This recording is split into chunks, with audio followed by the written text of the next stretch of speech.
When they asked Willie Sutton, why do you rob banks? He said, because that's where the money is. Well, in real estate, you get paid out of the equity. So where could I go to find a neighborhood that has zero equity? The newer the neighborhood is, the less equity there's going to be, okay? I see all these other real estate coaches talking about you need to find a high turnover area. No. The opposite is true. The higher the turnover, the less equity there is to pay you with. You don't need a low turnover area, but you need an area that has older people in it, and older people live in older neighborhoods. So if you do a little research, the whole neighborhood has to have doubled in value. When I was brand new in real estate, they said, pick a farm area. Well, where did I pick? What farm area did I pick? Well, I picked the area that I lived in. Doesn't everybody do that? So my neighborhood was built in 1957.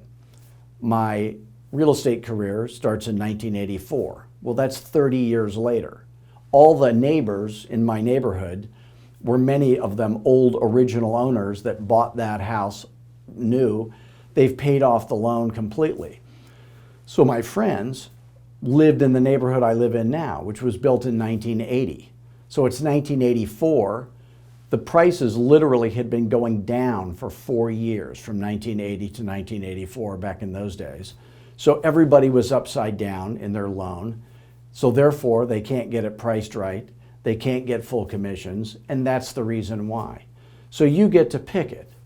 So I'm coming out with a new cologne, okay? It's called Equity. And it smells a little bit like Bengay and mothballs. You know how old people smell? That's what so if you're driving through a neighborhood and you go, is that Bengay and mothballs? That's Equity right there, okay? So that's where you want to focus. So older areas in neighborhoods where the whole neighborhood has doubled in value since it was built, that's about enough equity for you, and that's going to make your life a lot easier.